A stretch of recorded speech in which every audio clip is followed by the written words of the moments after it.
Assalamualaikum warahmatullahi wabarakatuh. Selamat pagi sahabat data semuanya. Kembali lagi sama Rika di BPS Banten Podcast. Ini merupakan podcast perdana kita di tahun 2024 ya. Dan seperti janji saya di awal tahun 2024 ini kita menghadirkan seseorang yang sudah kita tunggu-tunggu nih, yang sudah dijadwalkan dari tahun lalu ya Pak. The one and only Kepala BPS Provinsi Banten, Bapak Faizal Anwar.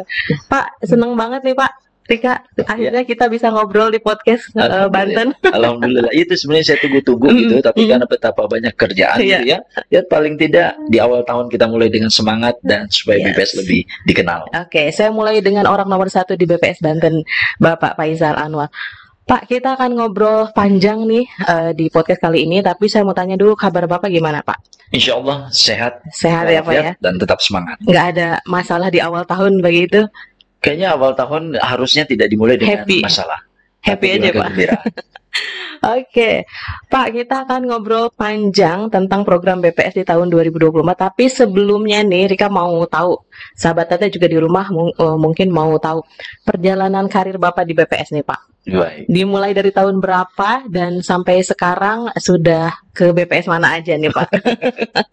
Ya, terima kasih Terika, dan Assalamualaikum warahmatullahi wabarakatuh, dan salam sejahtera untuk kita semua. Selamat tahun baru, kita mulai tahun baru ini, tahun 2024 ini penuh semangat dan kita bisa mencapai sukses dari tahun-tahun sebelumnya. Jadi gini, terima kasih. Ini jadi diawali dengan dimulainya saya di BPS. Jadi saya lulusan pada produk Akademi Ilmu Statistik AIS sebelum dibentuknya Sekolah Tinggi Ilmu Statistik. Waktu itu diploma 3, tahun 84 saya masuk sekolah Akademi Ilmu Statistik, 87 saya selesai, tahun 88 saya penempatan pertama di Kalimantan Barat. Kalimantan Barat. Pada awal 88. Nah, jadi Rika baru lahir, Bapak udah di Kalimantan. Berarti ini pun sekaligus memperlihatkan bahwa saya sudah tua. Berarti ya, sudah kurang lebih 35 tahun Bapak di BPS. 35 tahun. 35 tahun. Yes, Pak, ada hal-hal menarik apa nih Pak yang sudah dialami sepanjang 35 tahun berkarir di BPS? Banyak variasi atau dinamika yang ada, itu hal yang wajar itu. Jadi saya dari Kalimantan Barat, lalu pindah ke Sumatera Selatan, lalu pindah ke Banten. Pernah ke Banten saya, tapi di kabupaten kota, lalu ke Sulawesi Utara, lalu Sulawesi Tengah, lalu ke Lampung, lalu ke pusat, dan kembali ke Banten.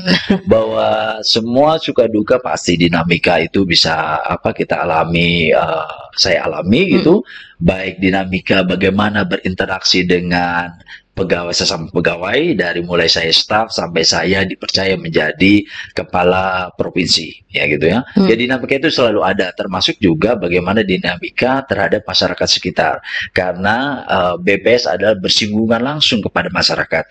Apakah pada saat kita mengumpulkan datanya, karena yang kita kumpulkan adalah komunikasi, interview, wawancara dengan manusia, dan juga nanti setelah diolah hasilnya kita sampaikan juga ke masyarakat. Memang yang menjadi tujuan hasil itu pada pemerintah ya, tapi masyarakat umum bisa juga harus juga mengetahui tentang hasil produk BPS. Jadi dinamikanya saya pikir cukup variasi ya, artinya satu daerah dengan daerah lain cukup variasi gitu. Tapi memang ada satu benang merah, bagaimana tantangan kita BPS bisa menyajikan data dari sebagai data seperti dua belah mata pisau, di mana kita harus bisa menempatkan itu sebaik-baiknya, karena tidak hanya satu sisi tajam, bisa sisi bawah, bisa sisi atas. Jadi itulah menjadi tantangan di BPS yang saya alami selama ini. Ya, karena Bapak udah keliling beberapa BPS nih Pak, kondisi sosial ekonomi mungkin ya, atau sosial budaya di daerah mana sih Pak yang paling menarik nih untuk Bapak gitu? Yang menarik, menurut saya menarik dan sangat menarik. Semuanya menarik. Saya pikir ada karakteristik yang ketika saya di Kalimantan Barat, di mana tahun 88, di mana pada saat itu mungkin jangan-jangan jalan protokol sekarang itu dulu cuma satu yang dialiri dengan sungai diantar. Jadi sungai itu karakter sana, di mana kearifan lokal itu selalu ada, di mana di sana mayoritas Melayu dan Dayak. ya kita bagaimana kita di sana menghadapi atau berkomunikasi dengan sana. Semua saya pikir menarik. Ketika saya pindah ke Sumatera Selatan pernah, lalu juga punya daya tarik tersendiri, juga di Banten, Sulawesi Utara, benar Sulawesi Tengah yang kejadian gempa, betapa itu pada Berarti saat itu Bapak saya mengalami gempa iya saat itu? gempa pada saat itu gimana kita bisa bisa lagi-lagi itu dia bagaimana saya bisa bekerja sama bahu membahu dengan teman-teman pegawai sebagai untuk melaksanakan tugas itu yang pada saat itu terjadi gempa cukup yang dikenal dengan tsunami gitu ya. Nah itu harus kita laksanakan karena tidak ada alasan bahwa satu informasi terputus yang dihasilkan oleh BPS terputus hanya gara-gara yang alam. Padahal juga itu ada waktu-waktunya atau ada tempat-tempatnya. Tapi pada saat itu kita tetap bisa berkoordinasi dengan banyak pihak. Jadi yang menarik, saya pikir semuanya menarik. Termasuk Banten. Banten waktu itu saya 10 tahun yang lalu pernah di Banten, di kabupaten, di kota Cilegon. Terus ke kota Serang, lalu saya itu yang ke Sulawesi Utara. Juga menarik. Dan saya pikir semuanya menarik. Berkesan ya Pak? Semuanya berkesan. Punya ciri khas tersendiri dan menjadi pembelajaran saja untuk bagaimana bisa bertemu dengan orang-orang yang luar biasa. Pak, kalau Rika penasaran sama ini Pak, kalau misalnya Bapak menghadapi pegawai atau lain hal di luar BPS yang cukup bersinggungan dengan BPS itu kan udah biasa ya Pak. Ini faktor alam nih Pak, gempa. Kan Bapak pernah cerita nih, saya pernah mengalami gempa gitu ya. Bagaimana Bapak menumbuhkan motivasi atau mungkin setelah kejadian gempa itu kan pasti ada yang terkena meninggal dunia dan segala macam. Bagaimana Bapak mengembalikan suasana di kantor BPS sehingga menjadi kembali seperti sebelum gempa gitu Pak? Tanpa mengurangi penghargaan atau kekaguman pada banyak pihak. Saya tanpa bermaksud mengurangi kekaguman pada banyak pihak, tapi mungkin yang utama saya kagum dengan BPS. Karena saya yang tadi selain yang udah lama ya di BPS, karena karakteristik pegawai teman-teman BPS itu adalah guyup sekali, saling bantu-membantu. Banyak yang tadi peristiwa yang saya alami di Kalimantan Barat juga pernah kejadian yang lainnya gitu. Tapi yang memang alam saya hadapi itu di Sulawesi Tengah, Palu pada tahun 2018-2019 dan itulah itu kan ya, pemberitaan itu juga luar biasa ya Pak. Nah di mana di situ ya Allah mudah-mudahan almarhumah teman saya ada yang korban di sana. Berapa orang Pak? Yang kita teridentifikasi ada dua orang itu kena likuifaksi itu ya. Nah pada saat itu di mana kejadian memang kita tidak duga semua karena memang Allah bercobaan, tapi kita manusia, saya punya keyakinan bahwa tidak ada cobaan yang diberikan tanpa kemampuan umat yang bisa bertahan. Itu pasti ada itu, dan itu menjadi tempaan pada teman-teman. Nah pada saat itu pasti traumatik itu ada. Nah tapi sementara kegiatan berjalan, kita harus inflasi tetap muncul itu di kotanya, terus pengangguran harus datanya kita kumpulkan dan seterusnya. Maka saya harus menyatukan bahwa suka duka kita guyup bersama. Sebenarnya yang jauh lebih penting adalah keguyupan kita, kekompakan kita pada daerah kita itu sendiri. Nah sehingga kita kebersamaan kita sering ngumpul, walaupun kita pada saat itu kerjanya di tenda-tenda gitu, nggak berani di gedung juga ada beberapa yang rusak, hancur, miring dan sebagainya, kita takut terus. Kita di tenda sampai hampir di tenda itu kerja 1 tahun. Jadi di tenda plus ada bedeng gitu, enggak selama 1 tahun itu. Udah saya tidur di rumah saja di tenda gitu. Kalau tidur di rumah ya mungkin 2 bulan di tenda gitu ya.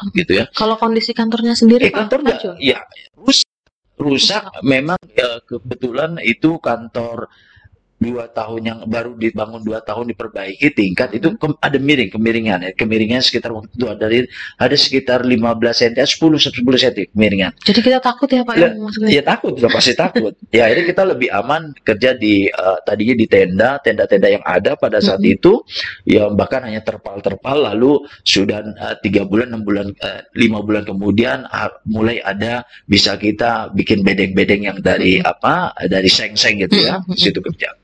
Nah, itu kita kebersamaan. Yang paling penting pada saat kita kedukaan, bahwa keguyuban, kekompakan, semangat, bahwa semuanya bisa, bahwa kita mampu untuk mengatasi ini, bahwa Allah memberi cobaan, pasti tidak melebihi dari batas kekuatan umatnya. Nah itu saya nyatukan, nyatukan kita bahwa kita punya tugas bersama, lah kita coba itu. Dan tapi di situ kita jangan terlalu serius gitu. Kita perlu healing, ya trauma healing itu kita lakukan. Jadi sebelum kita mulai bekerja, yuk kita sama-sama ya. Karena saya itu kalau saya pikir sekarang antara takut, sedih, dan senang, dan lucu. Karena setiap ini yuk kita sama kayak main-mainan, yuk kita muter-muter kantor yang rusak, tapi bisa apa, masih nggak berani, tapi masih benar, kita muter dulu bermain bersama. Kita bermain bersama, kita menumbuhkan rasa percaya diri bahwa ini tidak terjadi lagi. Gitu. Jadi kita tumbuhkan semangat itu, dan kita yakinan bahwa ini tugas kita. Bahwa ketika tugas itu berat, bahwa pastilah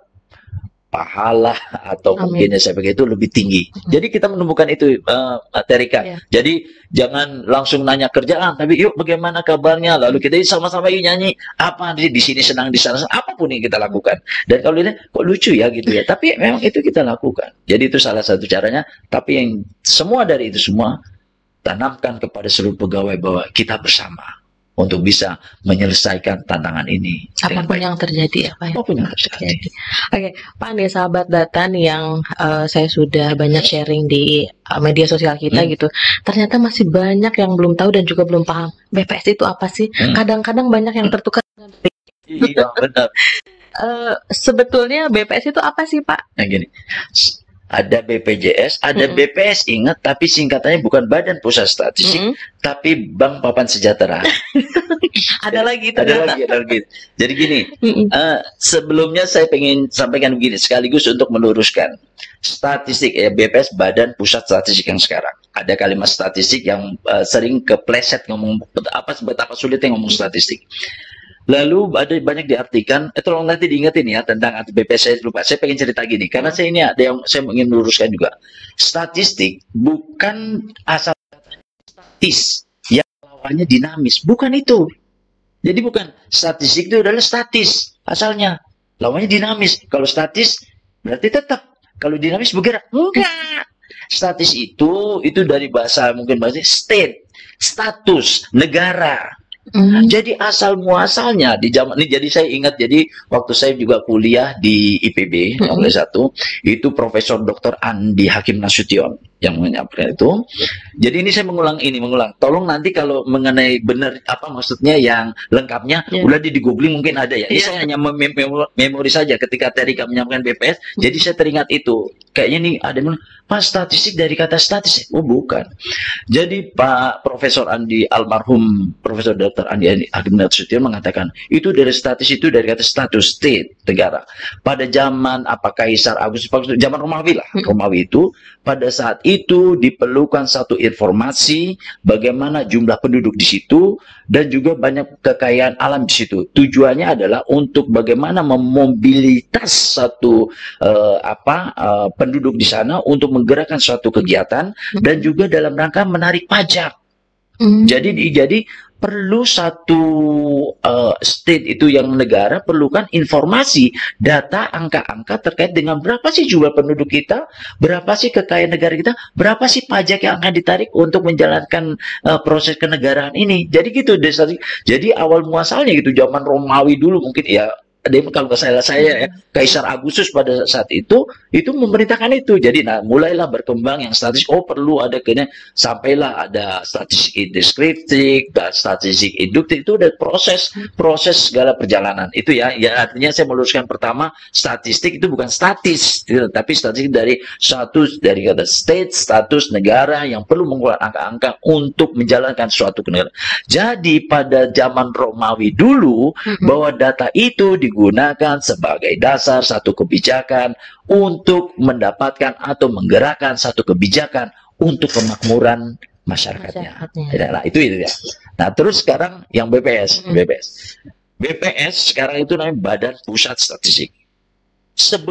Sebelumnya itu yang namanya Biro Pusat Statistik. Dulu namanya BPS itu sama. Bukan Badan Pusat Statistik, tapi Biro Pusat Statistik. Sebelumnya lagi yang namanya Kantor Pusat Statistik. Ini jadi saya ngomongin sejarah. Sama Pak, biar semuanya yang nonton pada ngomongin sejarah nih. Jadi pada tahun itu pasca kemerdekaan ini pasti yang tadi zaman Romawi saja sudah membicarakan tentang state tadi. status negara yang data-datanya. Jangan berbohong.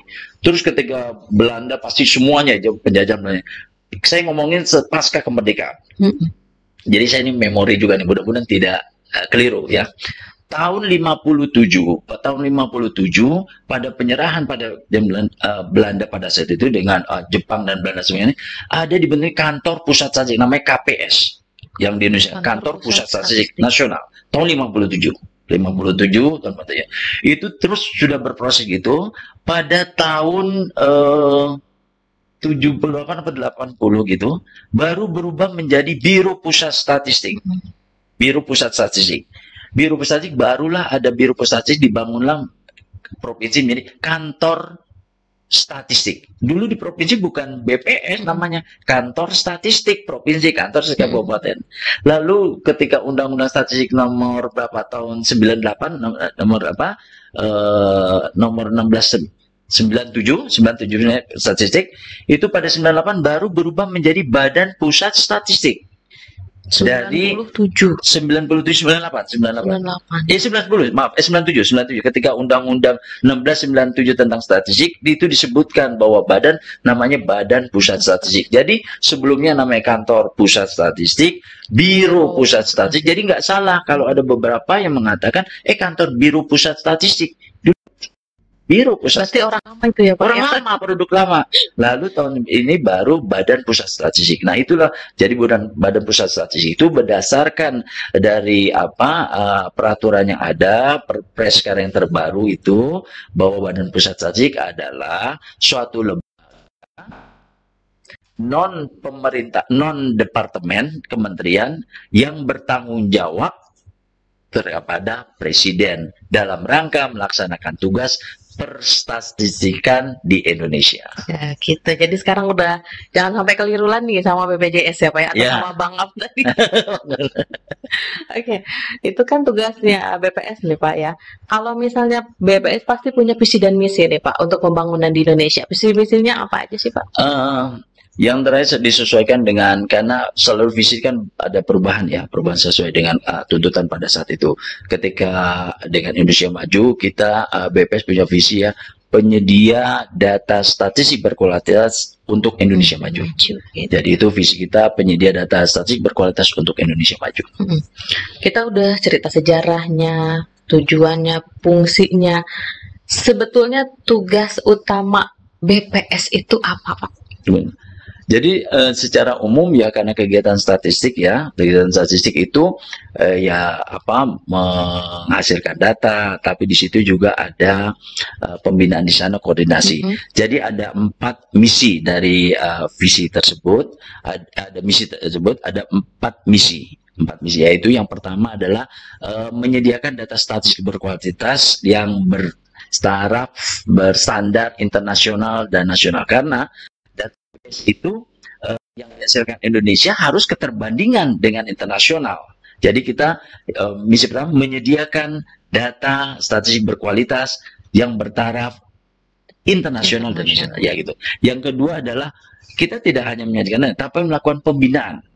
Tugas kita melakukan pembinaan kepada kementerian, lembaga, perangkat daerah dan instansi dalam rangka sistem statistik nasional. Jadi statistik nasional itu satu lingkaran kerja gitu, di mana semua statistik itu angka yang kita pahami sekarang, angka itu tidak hanya dihasilkan oleh BPS, dari dinas menghasilkan, dari swasta juga mungkin penelitian menghasilkan. Harapannya sehingga tidak ada duplikasi di sana. Nah, itu kita ditugaskan BPS itu untuk melakukan pembinaan kepada kementerian, lembaga, dinas, perangkat daerah dan instansi yang lainnya untuk melalui atau bekerja sistem statistik nasional yang menjadi satu lingkungan yang berkesinambungan. Yang kedua yaitu kita juga setelah itu juga melakukan pelayanan prima. Kita harus mewujudkan pelayanan prima terhadap data-data yang dihasilkan.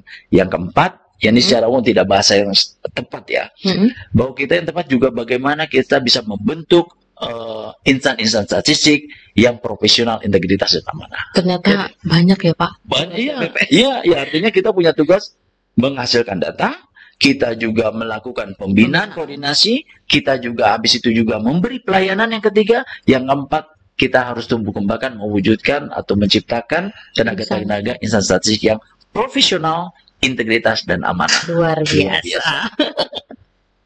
Oke, Pak, seberapa besar sih Pak kontribusi BPS terhadap pembangunan Indonesia? Tentunya dengan data ya Pak ya. Ya, gini, tadi saya cerita Kaisar Agustus gitu ya, Romawi.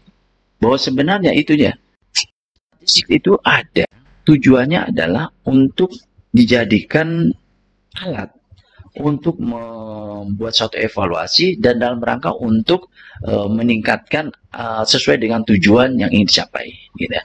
Tapi gini, statistik ini sekaligus saya memberi pemahaman gini. Statistik jangan dijadikan tujuan. Sekali lagi, statistik bukan tujuan, tapi statistik adalah alat. Ketika kalau kita mengartikan tujuan, seolah-olah ketika informasi data itu ada atau dihasilkan, lalu ketika itu kita merasa tujuan kita tidak sesuai dengan ekspektasi tujuan yang kita dapat, lalu kita kecewa, kita tidak percaya dengan data itu. Itu tujuan. Tapi kalau statistik dijadikan sebagai alat, maka alat itu menjadi introspeksi, menjadi evaluasi, dan perencanaan untuk mencapai dari tujuan yang kita inginkan. Jadi data statistik bukan tujuan, tapi alat untuk mencapai tujuan yang dicapai. Nah, apa kontribusinya? Kontribusinya bahwa sesuai juga dengan sekarang ada undang-undang diperkuat dengan peraturan yang ada Perpres 1 data dan sebagainya, dan pemerintah secara terbuka mengatakan bahwa data itu adalah dari BPS, yaitu digunakan untuk sebagai perencanaan, evaluasi, dan untuk kegiatan-kegiatan untuk tujuan ini. Jadi istilahnya kalau misalnya kita mau ke Bandung, kita harus pakai mobil nih sebagai alat untuk sampai ke sana gitu ya Pak. Luar biasa tadi. Pak, gini, ada titipan dari beberapa orang yang sudah saya tanya. Katanya, kenapa sih saya setiap tahun harus atau kenapa survei lagi gitu ya? Apa memang kegiatan survei dan sensus itu dilakukan setiap tahun gitu Pak, dan tujuannya apa gitu? Gini, BPS, Badan Pusat Statistik itu kita tidak jadi banyak data yang karena kalau tadi zaman dulu hanya satu sedikit saja informasi yang dibutuhkan, tapi makin sekarang ini tuntutan makin banyak data perekonomian, data tenaga kerja, data kemiskinan, data produksi pertanian, macam-macam semua, inflasi, tentang harga. Betapa banyaknya data-data informasi yang kita harus berikan kepada pemerintah selain data-data yang dihasilkan oleh dinas-dinas perangkat lainnya semua ya. Nah, ini kenapa kita melakukan pendataan? Karena data yang kita lakukan itu banyak. Ada data untuk mendapatkan tentang jumlah penduduk, nanti ada pendataan yang dilakukan untuk perekonomian, ada yang tentang pengangguran, ada tentang konsumsi rumah tangga, dan sebagainya. Dan itu berarti kita harus melakukan banyak survei, dan tidak mungkin hanya pada satu tetap itu penduduk saja, masyarakat banyak, itu yang lain. Yang kedua, bahwa kita harus setiap saat, karena namanya informasi yang baik adalah informasi data yang berkualitas. Salah satunya adalah data yang diberikan adalah up to date, terkini. Jadi nggak mungkin di data sekarang, habis itu besok tentang informasi yang sama 5 tahun yang akan lain. Kita aja beberapa data saja dengan karena mempertimbangkan biaya dan cukup yang mahal sehingga tidak bisa setiap tahun. Kalau yang lainnya secara statistik melalui survei, maka setiap tahun kita harus laksanakan, karena informasi itu harus kita berikan, kita sampaikan kepada user, khususnya pemerintah, untuk bagaimana kondisi terkini dan bagaimana kebijakan itu bisa dilakukan. Dari waktu ke waktu. Dari waktu ke waktu. Jadi jangan bosan ya. Ya, artinya mudah-mudahan kepada masyarakat semua, terima kasih atas bantuannya, jangan bosan. Ya, tujuan kita adalah untuk kebijakan bagaimana pemerintah memberikan satu kebijakan yang dasarnya data dari survei itu. Ya, Pak, kalau di tahun 2024 ini nih, apa aja sih Pak survei yang akan BPS lakukan di sepanjang tahun 2024? Kegiatan yang rutin seperti biasa, ada data yang survei inflasi, ada data perekonomian, ya, ada data konsumsi rumah tangga, ada tenaga kerja gitu. Itu semuanya rutin kita lakukan karena kita menghasilkan data yang harus tetap dipantau. Sedangkan untuk sensus yang besar ini karena kita kelanjutan dari yang sudah yang sesuai dengan metrik yang kita didapatkan pada awal tahun ini adalah terkait dengan sensus pertanian, kelanjutan dari sensus pertanian 2023 yang lalu, di mana kita konsentrasi pada sektor pertanian, kayak gitu. Tapi tidak menutup kemungkinan nanti ketika berjalan, karena salah satunya kegiatan BPS adalah bekerja sama dengan kementerian lain, di mana memerlukan data yang sifatnya nasional. Apa boleh buat nanti ada tambahan pendataan, apakah itu melalui dengan OJK dengan sebagainya. Tapi dari BPS sendiri rutin itu semua yang besar pada kelanjutan pendataan sensus pertanian 2023. Oke. Jadi sekarang udah jelas nih ya, sahabat data, udah tahu BPS itu apa, tugasnya apa. Nah, Pak, pesan-pesan nih Pak yang ini sampaikan untuk generasi muda nih, kita-kita di BPS gitu. Ngomongin data asik, enak. Statistik itu menyenangkan. Jadi gini, kita tahu gini, pada dasarnya semua orang hidup itu menggunakan statistik sebagai indikator, alat, bukan tujuan. Ketika kita mau keluar rumah, yang selalu saya contohkan, kita tidak serta-merta tiba-tiba bawa payung tanpa alasan panas, tapi kita sebelum kita memilih untuk ambil payung, maka kita harus ngelihat dulu keluar, apakah panas, ataukah mendung, atau mau hujan. Itu sudah bicara statistik, indikator itu. Sehingga baru kita langkah selanjutnya ambil payung. Nah, artinya bahwa statistik itu asik, enak gitu. Dan kepada generasi muda, cintailah informasi data statistik. Nah, bahwa di sana memperoleh data informasi itu dan memberikan ada dinamika, itu satu tantangan. Tinggal kita bagaimana menyesuaikan kondisi pada saat sekarang dengan teknologi yang ada. Ketika kita dapatkan informasi, kita bisa berikan sesuai dengan data yang ada, akurat, dan itu digunakan oleh pihak-pihak lain untuk kebijakan. Disinilah rasa bangga kita bahwa ternyata kita bisa berkontribusi pada negara ini. Gitu ya. Tetap semangat. Pak, terakhir Pak, harapan untuk BPS Banten di masa yang akan datang. BPS Banten, saya berharap bahwa kita harus bisa meningkatkan kinerja kita, bahwa Banten ada di Jawa, kita tidak kalah dengan daerah dari Jawa yang lainnya dalam melakukan inovasi, bahwa kita punya semangat etos kerja yang tinggi, bahwa tantangan kita semakin berat, tidak hanya gugur kewajiban menghasilkan data saja, tapi bagaimana kualitas itu bisa kita jaga. Maka teman-teman bisa mengajak mitra-mitra statistiknya untuk bisa melakukan pendataan, karena kita mendapat bantuan dan mitra-mitra menghasilkan data yang akurat. Karena data yang akurat, data yang berkualitas, itulah data produk BPS yang bisa dibuat menjadi kebijakan. Nah, itu dia. Pak, kita sudah ada beberapa pertanyaan ya yang masuk ke Instagram kita. Apa sih kriteria menjadi mitra BPS yang ideal, katanya Pak? Gini, kalau ideal, artinya gini, ada perekrutan, jadi BPS itu memerlukan rekrutmen mitra, karena kadang-kadang satu kegiatan itu harus dilakukan dengan ratusan atau bahkan ribuan pendataan surveyor, enumerator atau pendataan di lapangan. Nggak mungkin oleh organik BPS semua, sehingga kita bekerja sama dengan masyarakat sekitar dengan untuk menjadi mitra. Ya, artinya itu ada persyaratan, pasti persyaratannya ada nanti secara detail adanya di kabupaten kota, ada pendidikan SMA dan sebagainya. Tapi ngomongin ideal gini, itu yang tadi saya sampaikan.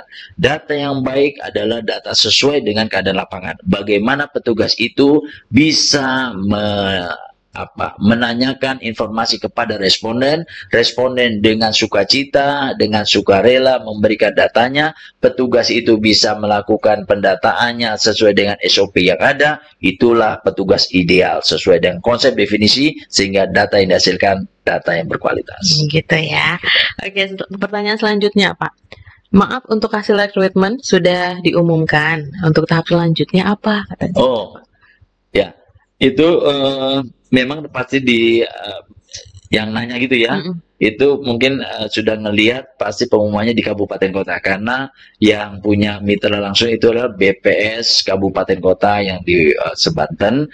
Mungkin sudah dikeluarkan pengumumannya lulus. Nanti selanjutnya informasi kegiatan-kegiatan apa itu nanti akan berhubungan atau diminta berhubungan dengan komunikasi dengan BPS tempat. Oh, jadi Karena ada beberapa kegiatan yang 2024 nanti dibagi tuh. Oh, ini mitra ini ngerjakan ini gitu. Gak mungkin satu orang ngerjakan semua. Aduh, nanti banyak sekali. nggak bakal selesai ya, Nggak Pak, selesai. ya. Jadi, Kalau yang ini dari Ayati ini lebih ke saran, Pak. Sesekali bikin event untuk mitra BPS, semacam cerdas cermat katanya Pak, antar kabupaten kota agar kita bisa silaturahmi dan juga menambah wawasan. wah, ini pertanyaan, saran atau sekaligus saya tangkap pernyataan betapa cintanya dengan BPS. Itu saya terima kasih dengan yang nanya. Pengen lebih lagi. Saya terima kasih dengan yang nanya. Jadi begini, bahwa untuk kabupaten kota masing-masing biasanya kita melaksanakan pada Hari Statistik Nasional tanggal 26 September itu. Itu sebenarnya bukan ulang tahun BPS. Itu digaungkannya statistik itu. Jadi BPS adalah milik bersama gitu. Itu biasanya ada sudah sekian bulan, sekian waktu bekerja, mendata, yuk sekali-sekali ngumpul yuk. Itu saya mendatangi beberapa kabupaten kota melaksanakan itu. Wah, ada cerdas cermat, ada ngumpul, ada senang-senang lah pada satu hari sukacita lah gitu. Nah, tapi ini ide yang bagus, nanti akan saya pertimbangkan ketika kemarin hanya di kabupaten kota saja. Yuk kita sekarang yuk antar kabupaten kota misalnya. Karena selama ini yang telah kita lakukan adalah khusus organik saja, karena mempertimbangkan banyak hal gitu. Ya mudah-mudahan nanti melalui siapa gitu ya ke kabupaten itu nanti disampaikan. Saya pikir ini ide yang bagus dalam rangka mengguyup bahwa betapa sulitnya melakukan pendataan ketika kita kebersamaan guyup bisa terselesaikan. Insya Allah. Tidak mungkin ya Pak. Tidak sepanjang kita dan tidak ada yang sulit ya Pak ya. Sulit tetap ada, tapi pemecahan harus solusi ada. Pasti ada. Oke, baik sahabat data semuanya, demikian obrolan saya dengan Kepala BPS Provinsi Banten, Bapak Faisal Anwar. Terima kasih sudah menonton. Jangan lupa untuk follow semua sosial media kita ya, Instagram, Twitter, dan juga Facebook BPS Banten. Jangan lupa saksikan terus BPS Banten Podcast dengan tema dan juga narasumber yang berbeda. Saya Rika pamit dan juga Pak Faisal undur diri dari hadapan sahabat data semuanya. Wassalamualaikum warahmatullahi wabarakatuh. Waalaikumsalam warahmatullahi wabarakatuh. Semangat.